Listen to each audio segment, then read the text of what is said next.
जैसा आपको मालूम है कि 2 दिन हम लोग चिंतन शिविर में बैठे हैं और ये प्रयास किया गया कि 4 साल में जो 4 साल हो गए, अब ये लास्ट बजट है हमारा इस सरकार का। तो एक लेखा जोखा करते हैं कि हम कहाँ पहुँचे, कितनी हमारी उपलब्धियाँ हैं और कितना हमारे कमियाँ रही है, खामियाँ रही है। तो मुझे खुशी है कि हर मंत्री मंडल के हमारे सदस्यों ने, तमाम विभागों के मंत्री हैं, उन्होंने खुल के अपनी बात रखी और बहुत अच्छे ढंग के परफॉर्मेंस बताई। और आंकड़े आपको दिए जा चुके हैं कि अधिकांश जो है जो जन घोषणा पत्र था वो लगभग पूरा होने जा रहा है। बजट घोषणा भी अच्छे ढंग से परफॉर्म हो रही है। वो 4 सब आपके पास में पहुँच गए हैं। अभी आपको प्रेस कॉन्फ्रेंस के बाद में एक और नोट देंगे जिसमें और ज़्यादा आपको इन्फॉर्मेशन मिल जाएगी। कुछ बातें ऐसी है जो मैंने पहले भी कहा कि जो सारे खाली राजस्थान के अंदर है, देश में और राज्यों में नहीं है। इवन ओपीएस जो है, हमारी आलोचना भी हो रही है, परंतु दिल्ली हाई कोर्ट ने भी फैसला किया 10 दिन पहले ही आर्मी और पैरामिलिट्री फोर्स को लेके कि आप भेदभाव नहीं कर सकते और ओपीएस देना पड़ेगा आपको पैरामिलिट्री वालों को भी। उसी ढंग से पहले ह्यूमन राइट कमीशन कह चुका है, CNAG कह चुका है कि अभी तक तो 15 साल से अधिक हो गया है, ना तो कोई कायदे नियम बने, ना कोई पता नहीं भविष्य में क्या होगा। वो भी आलोचना ही है। और जुडिशियल कमीशन भी कह चुका है हम लागू नहीं करेंगे, और लागू है ही नहीं। हाईकोर्ट जजेस ओपीएस ले रहे हैं, आर्मी ओपीएस ले रही है। तो ये जो भेदभाव है ये चलने वाला नहीं है, चलने वाला नहीं है। हमारा मानना है कि अगर 60-70 साल तक हम लोग ओपीएस को लेके प्रगति करते गए यहाँ तक पहुँचे हैं, जिनका दावा सब लोग कर रहे हैं, तो फिर उस वक्त भी ओपीएस ही लागू थी।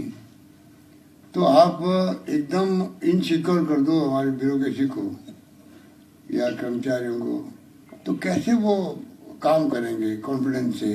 रिटायरमेंट के बाद में हमारा क्या होगा, रिटायरमेंट के बाद में हमारा क्या होगा। अगर ये चिंता रहेगी तो मेरा मानना करप्शन भी ज़्यादा होगा, और तो है ही दूसरी समस्याएं, मतलब काम भी नहीं कर पाएंगे। तो एक बहुत बड़ा फैसला ओपीएस का हुआ, राजस्थान सरकार ने लिया। और 4-5 राज्य, हिमाचल भी, पंजाब भी, छत्तीसगढ़, झारखंड भी कर चुके हैं। और मैं अपील करना चाहूँगा प्रधानमंत्री जी से, एक तो इसके बारे में, ओपीएस के बारे में, दूसरा सोशल सिक्योरिटी, ये अब देश में मुद्दा बनना चाहिए। और राष्ट्र बहस होनी चाहिए।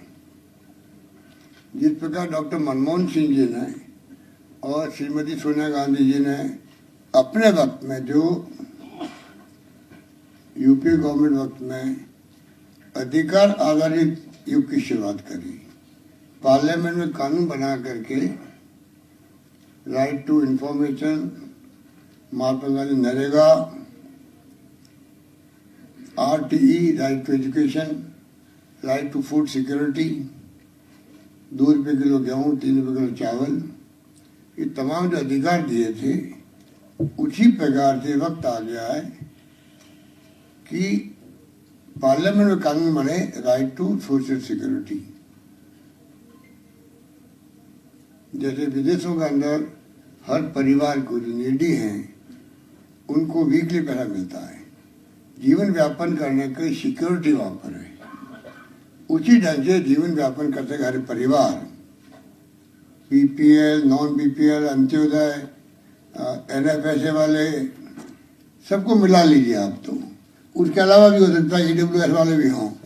हर व्यक्ति को अधिकार है कि वो जिंदगी, जब तक वो उनका जीवन है तब तक सोशल सिक्योरिटी में उसको सरकार की तरफ से सहायता मिले। और ये तभी संभव है तब, अभी जो पेंशन हम दे रहे हैं 1 करोड़ लोगों को दे रहे हैं राजस्थान में, और कहीं ज़्यादा कहीं कम। अब यूपी है, वहाँ हमसे डबल आबादी, ट्रिपल आबादी होगी। हम दे रहे 90 लाख 1 करोड़ के बीच में हैं, वो दे रहे हो 40-50 लाख लोगों को। तो ये आप समझ सकते हो कि राज्य पे डिपेंड कर रहा है क्या क्या शर्तें लगाते हो नहीं लगाते हो। इससे सबका भला नहीं होगा, वो तभी होगा तब सोशल सिक्योरिटी कानून बने पार्लियामेंट के अंदर। और इसके लिए हम लगातार, हमारी पार्टी कांग्रेस भी, जो राहुल गांधी जी जो निकल पड़े यात्रा में, उनका मुद्दा भी यही है कि देश में शांति सद्भाव भाईचारा रहे। तो वो तभी रहेगा तब आप सोशल सिक्योरिटी दोगे लोगों को। और इसीलिए वो महंगाई, बेरोजगारी, गरीब अमीर के बीच में जो खाई बढ़ती जा रही है वो तभी कम होगी। कम से कम आप जीवन यापन तो करवाओ हर व्यक्ति का। एक मजदूर भी जो होता है, जब सही साथ नहीं देता तो बुढ़ापे के अंदर वो क्या करे, वो घबरा जाता है कि जिंदगी कैसे निकलेगी। कई बार घर वाले उसका ध्यान रखने की स्थिति में नहीं होते हैं, रख नहीं पाते हैं। आप जानते हो कि अलग अलग परिवेश होता है परिवारों का।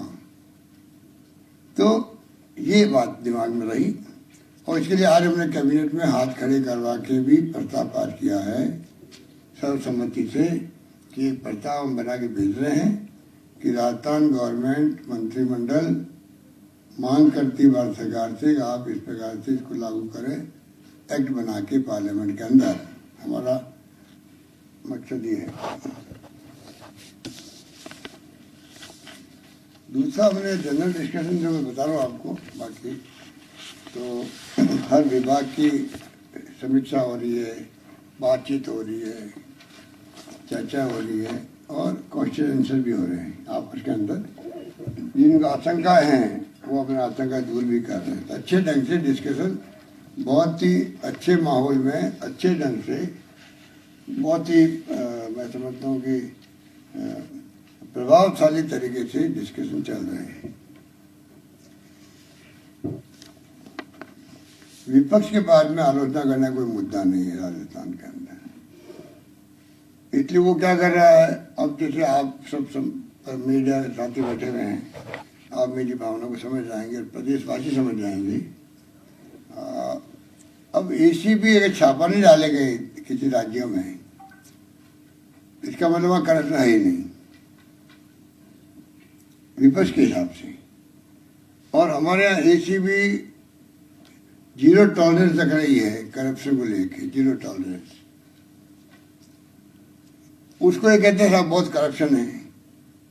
तो इससे बड़ी मूर्खता क्या होगी कि जहाँ एसीबी छोड़ नहीं रही है, सरकार कहती है संवेदनशील पारदर्शी जवाब दे प्रशासन देंगे, और 0 टॉलरेंस की हम बात करते हैं। और उसके अंतर्गत छापे पड़ रहे हैं। लोग कहते हैं हिंदुस्तान भर में सबसे ज़्यादा छापे राजस्थान में पड़ रहे हैं। इतना शानदार काम हो रहा है एंटी करप्शन डिपार्टमेंट में, और ये लोग उसकी आलोचना कर रहे हैं। तो पब्लिक सब समझ रही है कि ये किस प्रकार से बोल रहे हैं। उसी प्रकार से जो मैंने सरकार मंत्री नवाचार किया और मैंने कहा कि राजस्थान में कंपल्सरी करेंगे, हम लोग कंपल्सरी करेंगे एफआईआर को। दुर्भाग्य से मीडिया में हमारे साथी भी कई बार गहरे में जाते नहीं हैं। और आजकल तो पूरा मीडिया का हालात जो है पूरे देश के अंदर आप कुछ समझ रहे हैं, गोदी मीडिया जो कहलाने लग गया है, तो ज़्यादा एक्सप्लेनेशन की जरूरत नहीं हो रही, आप समझ जाएंगे और मैं क्या कहना चाहता हूँ। अगर हमने इतना बोर्ड स्टेप उठाया, थानों की स्थिति आप भी समझते, हम भी समझते थे। थानों के अंदर मीडिया पर्सन तो फिर भी चले जाते हैं, भाई चलो ये तो अखबार वाले लोग हैं, संवाददाता, मान सम्मान मिल जाता है। आम जनता को, डॉक्टर हो इंजीनियर हो, उनकी जो बेइज्जतियाँ होती है थानों के अंदर, तू तान बात करते हैं, उससे क्या बीतती है आप सोच सकते हो। और किसी के घर में रेप भी हो गया, गरीब परिवार है बेचारा, वो जानता हुआ तूता करेंगे, मुझे भगा देंगे, और जिसने रेप किए हैं उनके पैरे खा लेंगे, वो जाते नहीं बेचारा। और जिंदगी भर वो मन में टीस रखता है कि मेरी बेटी के साथ में जुल्म हुआ और समाज कुछ नहीं कर पा रहा है। हमने जो बोल्ड स्टेप उठाया, हर FIR कंपल्सरी रजिस्टर करना जरूरी है। अगर मीडिया में जो भावना होती तो ये नेशनल इश्यू बनता कि राजस्थान सरकार ने कंपल्सरी की FIR थाना के अंदर, नहीं होगी तो SP ऑफिस में कंपल्सरी करिए और थानेदार के खिलाफ एक्शन होगा, ये हमने कहा है। आप देखिए कहीं चर्चा हुई है कहीं, और उसके कारण से कितना बड़ा फायदा हुआ मैं आपको गिनाना चाहता हूँ। आप देखिए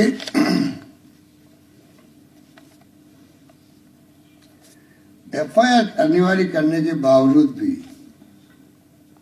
जो क्राइम कंट्रोल हमने किया है और लोगों में भय पैदा हो गया है, अब FIR लॉन्च होगी कंपल्सरी, इसके बाद भय पैदा हुआ। उस भय के कारण देखिए आप 19 के तुलना में 21 के अंदर 5% अपराध कम हुए हैं।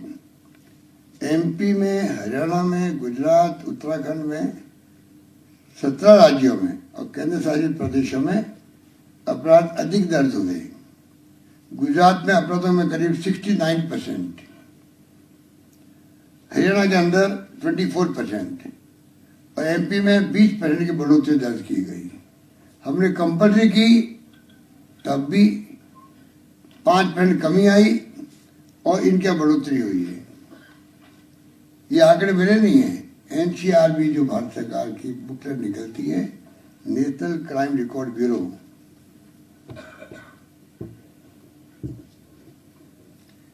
फिर आप आगे देखिए हत्याओं में, महिलाओं के विरुद्ध अत्याचार में, अपराध में और अपहरण में उत्तर प्रदेश देश में सबसे आगे है। नंबर 3 कस्टोडियल डेथ में गुजरात सबसे ऊपर है। नंबर 4 नाबालिगों के साथ बलात्कार यानी पोस्को एक्ट के मामले में मध्य प्रदेश देश में पहले स्थान पर है, जबकि राजस्थान 12वें स्थान पर है। SC/ST क्राइम में UP नंबर 1 पर है, मध्य प्रदेश नंबर 2 पर है। अनिवार्य पंजीकरण नीति का परिणाम है कि 17-18 के अंदर 33% FIR कोर्ट के माध्यम से CRPC के अंतर्गत, आप जानते हो 156(3) के अंतर्गत इस कारण दर्ज होते थे। अब वो संख्या जो है हमारी नीति के कारण से, अनिवार्य पंजीकरण के कारण से कॉन्फिडेंस बढ़ा। अब खाली 33% के बजाय 13% रह गई है। कोर्ट से आदेश आना पुलिस के पास में है, वो 13% रह गई है।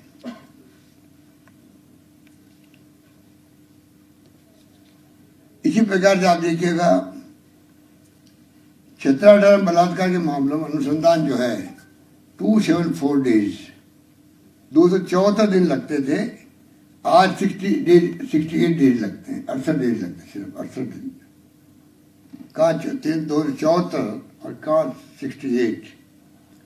पोस्को के मामले में भी अनुसंधान का समय जो है औसत 232 दिन था, वो 66 दिन रह गया, 66 दिन रह गया। SC/ST एक्ट के अंतर्गत भी 51 मामले अदालत के माध्यम से CRPC 156(3) से दर्ज होते थे 15 के अंदर, अब सिर्फ 10% रह गए। ये FIR के अनिवार्य पंजीकरण नीति का परिणाम है।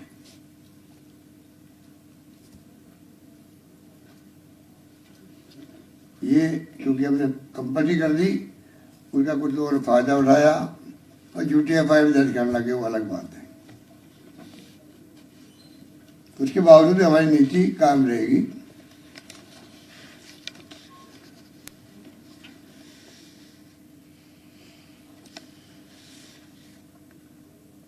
सरकार की जो झूठी FIR जो मैंने कहा हो रही है, परंतु अनिवार्य पंजीकरण की नीति से पीड़ितों और फरियादियों को एक संबल मिला है। वो बिना किसी भय के थाने में अपनी शिकायत लेकर न्याय के लिए आगे आ रहे हैं। बलात्कार के प्रकरणों में राजस्थान में सजा का प्रतिशत जो है, आप देखिएगा 48% है राजस्थान के अंदर, और राष्ट्रीय स्तर पे मात्र 28.6% है। मतलब आप देखिए राष्ट्रीय औसत से राजस्थान में 48% तक हम बलात्कार प्रकरणों के अंदर पनिशमेंट का जो प्रतिशत है, सजा हुई है, वो 48% लोगों को हुई है। राष्ट्रीय एवरेज 28.6% है। और महिला अत्याचार के प्रकरणों में भी राजस्थान में सजा का प्रतिशत 45.2% है, जबकि राष्ट्रीय स्तर पर 26.2% ही है। महिला अत्याचार के प्रकरणों की पेंडिंग जो प्रतिशत है वो 9.6% राजस्थान में, और जबकि राष्ट्रीय स्तर पर 31.7% है। ये एनसीआर की बुक में है। फिर भी हमारे मित्र लोग जो हैं, हमारे साथी विपक्ष के, आईपीसी के प्रकरणों में राजस्थान में पेंडिंग प्रतिशत करीब 10% है और राष्ट्रीय स्तर पर 35.1% है। अब आप बताइए मुझे, जानबूझ कर के राजस्थान में क्राइम बढ़ रहे हैं, रेप हो रहे। आप हालात देखिए पूरे देश के अंदर। मैंने आपको फिगर दिए, मेरी फिगर नहीं है, ये फिगर एनसीआर की बुक के है। कहने का मतलब है विपक्ष में इतना साहस नहीं है कि कम से कम जो फिजिकली फैसले हुए हमारे, ये कोई फैसला एक थाने के लिए हुआ नहीं है, पूरे राजस्थान के लिए हुआ। कोई कंपल्सरी एफआईआर करेंगे, ये नीतिगत फैसला था। क्या एक शब्द भी हमारे किसी के मुंह से निकला विपक्षी नेताओं से कि ये कम से कम इन्होंने फैसला ठीक किया है? लागू होने की कमियां बता सकते थे, वो सुझाव दे सकते थे, पर कुछ नहीं। उनको क्योंकि वो इतने बुखला गए हैं कि 4 साल की हमारी उपलब्धि है शानदार, बेमिसाल। 4 साल की हमारी जो बजट घोषणा है बेमिसाल है। उनके तो मुंह पे ताला लग जाते हैं, उनको तो छिपके रहना पड़ता है असेंबली के बाहर, तो मीडिया से क्या बात करें। ऐसी स्थिति हमने बना दी इनकी। अब वो क्या कहे, तब वो ये बात कहेंगे, साहब देखिए ईसीबी खूब छापे पड़ रहे हैं क्योंकि करप्शन बहुत ज्यादा है। उल्टा भ्रमित करेंगे लोगों को। क्या कहेंगे कि ये क्राइम बहुत बढ़ गया है, जबकि इतना कंट्रोल है क्राइम, राष्ट्रीय स्तर पर कंट्रोल है। राज्यों को मैंने आपको सुनाया, राज्यों के कम तुलना बताई मैंने आपको। अब आई बात आपके, हमें चिंता है कि चुनाव आ रहे हैं, तो ये हर मौका ढूंढते हैं कि सांप्रदायिकता कैसे फैले राजस्थान में।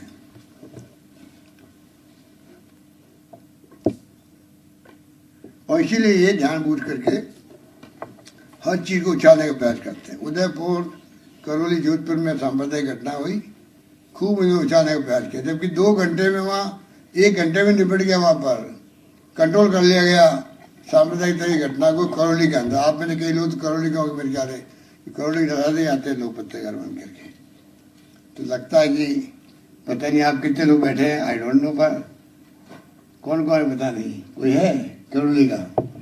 कोई नहीं है, सब गायब हो गए।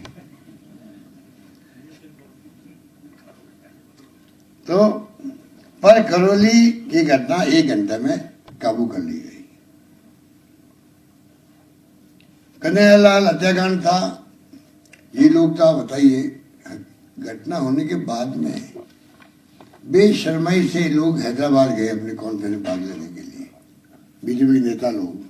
ये नहीं, इतनी बड़ी घटना हुई है तो जाए उदयपुर, कम से कम अपने विपक्ष की भूमिका निभाएं।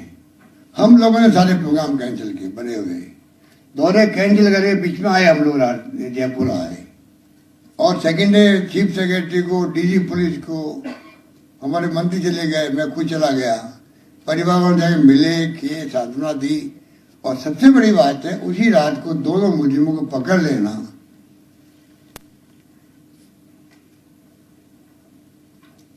वरना वो आग लगा देते लोग अगर नहीं पकड़े जाते वहां पर। अभी ये राजू ठेठ की जो हत्या हुई है, वो खुद ही क्रिमिनल आदमी था, उसको ही बनाने लग गए लोग। तो वहां बीजेपी कांग्रेस करने लग गए और उनको पकड़ लिया रात भर में, 4 लोगों को। हमारे यहाँ केस ऑफिसर स्कीम जो बनाई गई है, उसके अंतर्गत बहुत फास्ट ट्रैक से सुनवाई होती है। अभी तक 8 लोगों को फांसी और 300 लोगों से ज्यादा को उम्र कैद हो चुकी है राजस्थान के अंदर। एडिशनल एसपी रैंक का अधिकारी हर जिले में लग गया है महिला अत्याचार को सिर्फ देखने के लिए। महिला अनुसंधान यूनिट अलग बना दी हम लोगों ने। और स्वागत कक्ष हिंदुस्तान में कहीं नहीं है। 4 लाइन लिखते हुए संकुल होता है पत्रकारों को कि स्वागत कक्ष थानों के अंदर बनना हिंदुस्तान के इतिहास में पहली बार हुआ।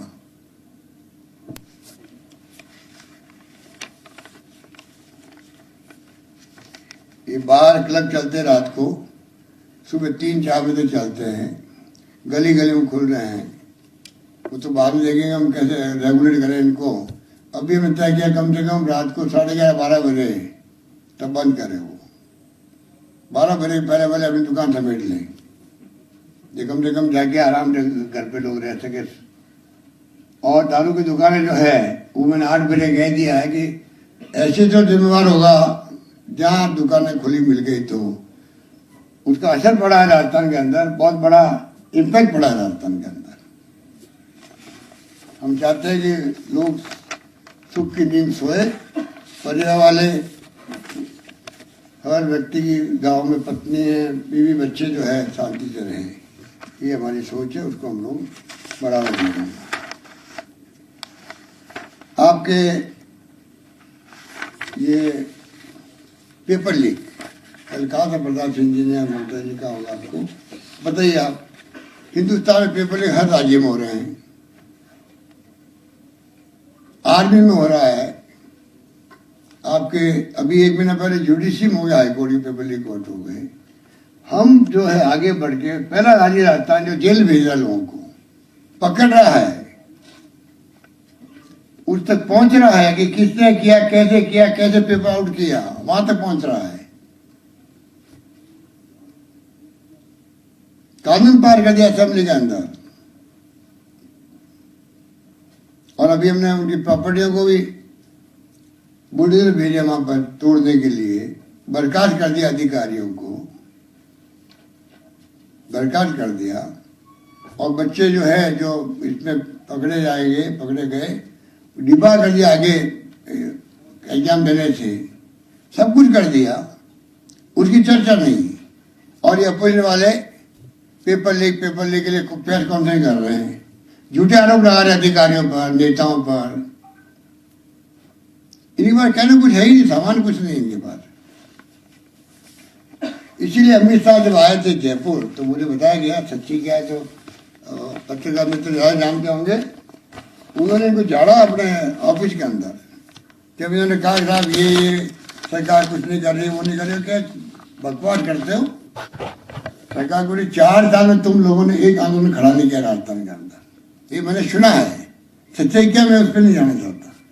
जो मैंने सुना बता दूं, एक मीटिंग में भी था, वहाँ पर नॉर्थ काउंसिल मीटिंग थी, वहीं से वो आए थे। हम लोगों ने अपनी परफॉर्मेंस दी उनको कि किस प्रकार राजस्थान में क्या प्रॉब्लम्स है स्टेट इंटर स्टेट के। हम अपने जो भावना थी उनको बताइए, OPS वाली भी और मेरी ख्याल से, और इसमें बताइएगा आप जाके प्राइम मिनिस्टर को कहिएगा कि लागू करें पूरे देश के अंदर चलेगी योजना वाली। उसके बाद मुझे तो बीजेपी वाले कह रहे हैं साहब ऐसी स्थिति बन गई वहां पर। अब पता नहीं सच क्या है झूठ क्या है, तो आप लोगों ने कोई पूछा होगा तो मालूम होगा आपको, पर मैंने सुनाई जो मैंने आपको शेयर कर दिया। तो कहने का मतलब यह है कि 2 दिन की जो हमारी मीटिंग है बहुत फ्रूटफुल है, बहुत इफेक्टिव है। और पहले भी याद होगा आपको, हमने प्रयास किया कि इस प्रकार लेकर योगा करना चाहिए। ये आंतरिक मीटिंग थी हमारी, आंतरिक मीटिंग थी, आप पर बैठ के बातचीत करी और एक से बढ़ के एक सुझाव आए, उसी रूप में हम लोगों ने अभी असेंबली आ रही है, सब तैयारी शुरू कर रहे हैं हमारे मंत्रीगण भी। और असेंबली में आएगा, बजट आएगा हमारा 8 तारीख को। 8 तारीख को बजट ला रहे हैं हम लोग, 8 फरवरी। और 23 को असेंबली शुरू हो रही है। बजट जो है वो इंक्रीज होगा। कोशिश करते हैं कि जैसे मैंने पिछली बार किसानों के लिए अलग बजट पेश किया था और 12 मिशन बनाए थे हमने अलग अलग कृषि क्षेत्र को लेके। तो मिशन मोड पे किसानों के लिए हमने प्रयास शुरू किए राजस्थान के अंदर। उसी ढंग से हम चाहेंगे कि अब जो बजट आए इस बार, किसानों को आएगा अलग से बजट, परंतु फोकस जो है इस बार यूथ को, स्टूडेंट को रखना चाहते हैं, महिलाओं को। जो जो सुझाव आएंगे हम चाहेंगे उस पर समावेश करें।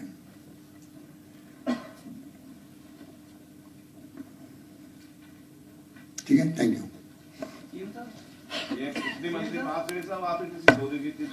एक और बात कहना चाहूंगा, एक सेकेंड, कि सबसे खुशी की बात यह है, कोरोना में हमने शानदार मैनेजमेंट किया।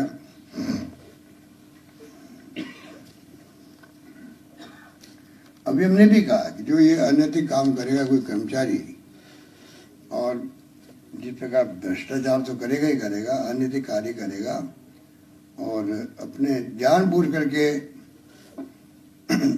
पब्लिक स्कीमों को लागू करने में कोताही करेगा। अभी पैसा गाँव के संग पैसा शहरों के अभियान चल रहा है, उसमें कई जगह नगर पालिकाओं के जो ईओ है, अधिकारी है, वो कॉपरेट नहीं कर रहे। 10 लाख का टारगेट था, अभी 6 लाख पहुंचा है। तो हमने तय किया कि भाई अगर कोई जानबूझ के सब कुछ कर रहा है, ऐसे लोगों को खाली एपीओ और सस्पेंड करने का काम चलेगा, इनको बर्खास्त करना चाहिए सरकारी नौकरी से।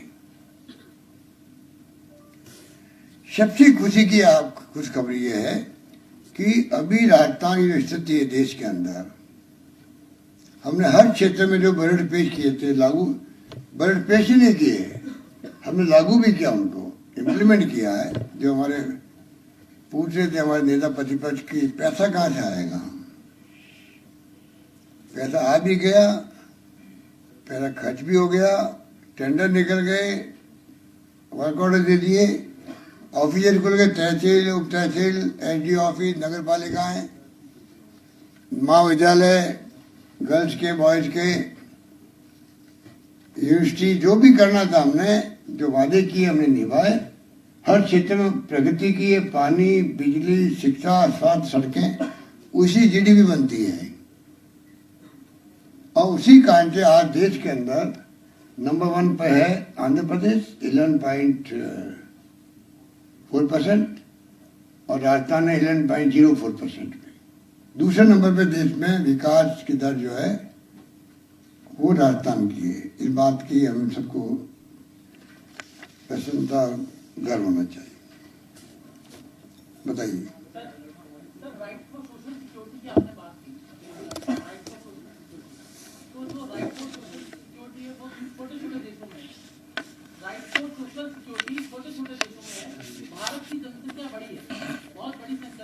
छोटे देशों में, अमेरिका में है। भारत की जनसंख्या बढ़ी है, तो आपको लगता है जनसंख्या नियंत्रण कानून आना चाहिए?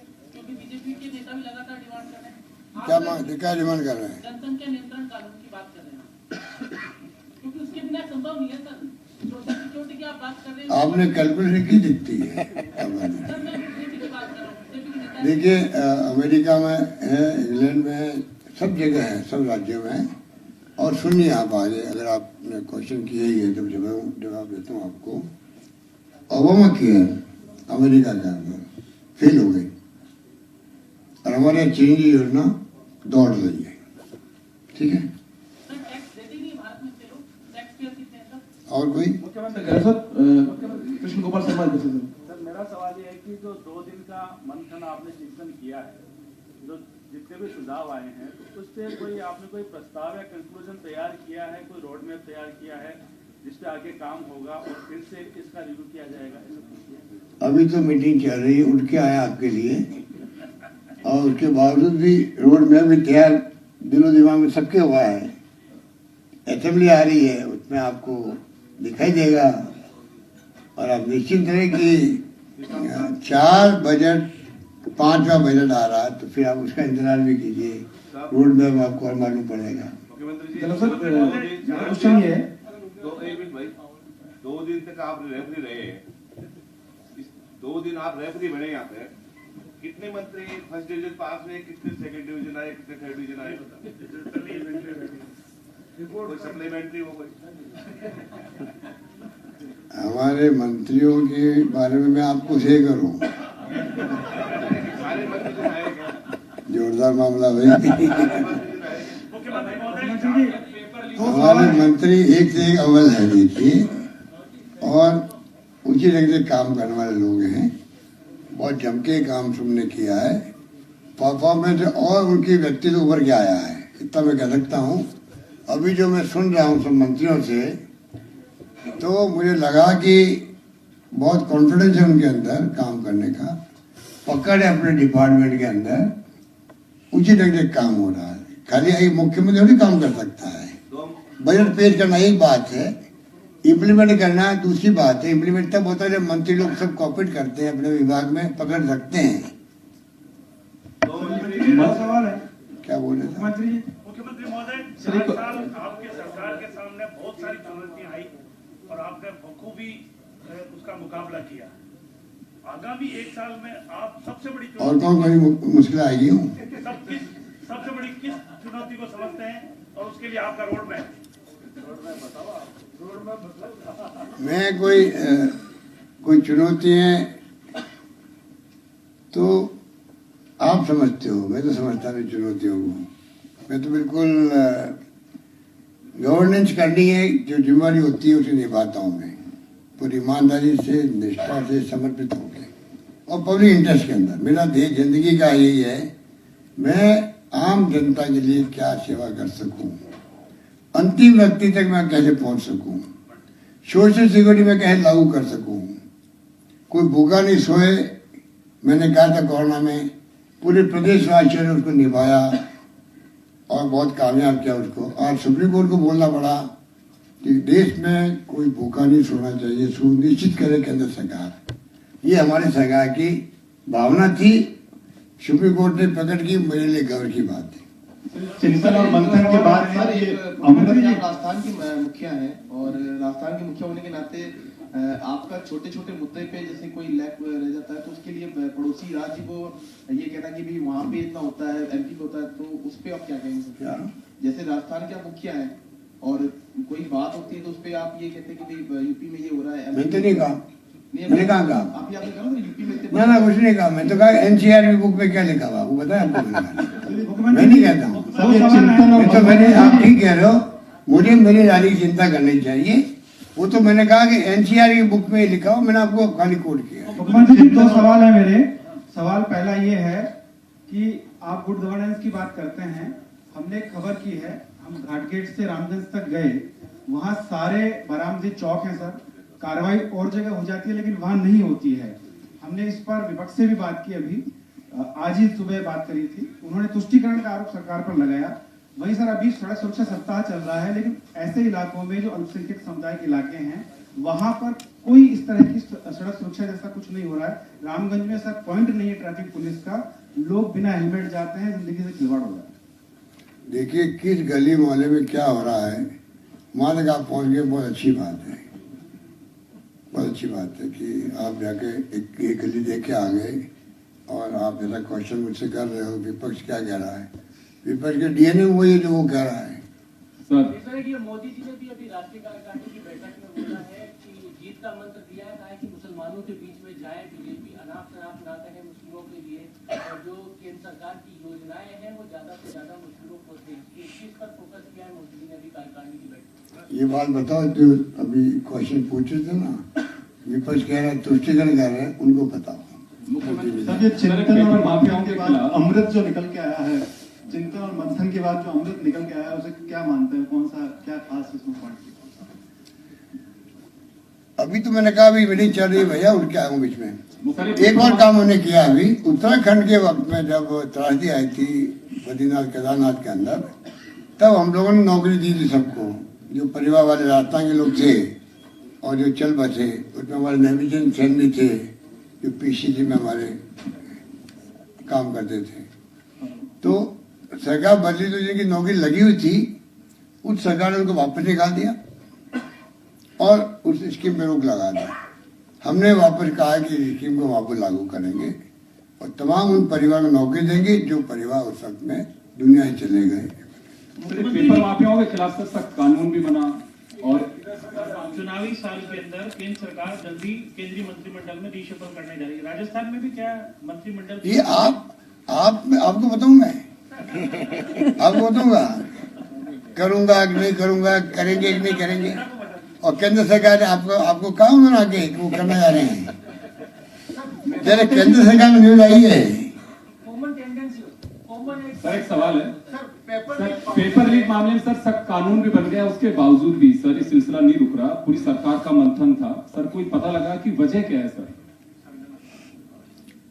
अब देखिए, वजह आप समझ सकते हो कि क्यों है देश के अंदर, क्या वजह है, वो एक अलग विषय है। पर दुर्भाग्य से आप बताइए, इतना फ्रस्ट्रेशन है या इतने गैंगस्टर पैदा हो गए हैं हर राज्य में, क्यों हो रहे हैं? 18-22 बार हो रहे हैं, गुजरात के अंदर भी हो रहे हैं, यूपी के अंदर भी हो रहे हैं। तो ये चिंता का विषय होना चाहिए सबके लिए, और इसको रोक ही सकते हैं हैवी हैंड से। हमारी सरकार कोई कॉम्प्रोमाइज नहीं करेगी, सभी तरह से हम कोशिश करेंगे। क्योंकि देखिए, मेरे लिए ज्यादा दुख की बात है, एक तो आप नौकरी दे ही नहीं रहे हो, तुमको परवाह नहीं है, या जो नौकरी दे रहे हैं पेपर लीक भी हो रहा है, उनको मालूम पड़ेगा पेपर लीक हो रहा है, वो परवाह नहीं कर रहे हैं और नौकरी लग जाती है ऐसे लोगों की। ऐसे राज्य भी हैं जो हम सुनते हैं कि जहाँ नौकरी लग जाती है ऐसे लोगों की भी। हमारे यहाँ चाहे वो कैंसिल करना पड़ा मुझे, कितना दुख हुआ। वो 25-26 लाख बच्चे थे, नौजवान थे, जो अभ्यर्थी थे। मैंने बड़े प्यार से उनके लिए, भाई दूर दूर उनका सेंटर आ गया है, फ्री ट्रांसपोर्टेशन किया, ये पिताजी बैठे हुए हैं, इन सबका आशीर्वाद। जो मैंने कहा कि रोडवेज के अलावा भी प्राइवेट बसों में किराया हम देंगे उनके लिए, ये व्यवस्था करो, तो ये बड़े खुश हो गए। किराया बहुत बड़ा शानदार निर्णय हो गया। तो कलेक्टर को कॉन्फ्रेंस करी कि भाई जो दूर से बच्चे आएंगे, इनको रात को रहने करने का भी कहीं इंतजाम करवा दो, इनफॉर्मल खाने पीने का इंतजाम करा दो। एक बच्ची आई आगरा से, वो कहने लगी मैं तो पहली बार देख रही हूँ कि मैं उतरी वहाँ पर धौलपुर में, मुझे एसडीओ साहब ले गए, बसें नहीं थे, गाड़ी के अंदर भेजा, एग्जाम के वापस लाया मुझे और वापस ट्रेन बढ़ाया। ऐसा आज तक कहीं हुआ नहीं। पर पेपर लीक हो गया, उसके अंदर सब पानी फिर गया। जो हमने व्यक्तिगत इंटरेस्ट लिया उस पर पानी फिर जाता है। ये तो चलता रहेगा, इसमें क्या। मुख्यमंत्री जी, ऑपोजिशन पार्टी जो यही चाह रही है सर, पॉलिटिकल जो ये सॉरी चिंतन शिविर में कोई पॉलिटिकल डिसीजन भी हुआ है, कोई डिबेट हुई है, कोई बात हुई है? नमस्कार, जय हिंद, जय भारत।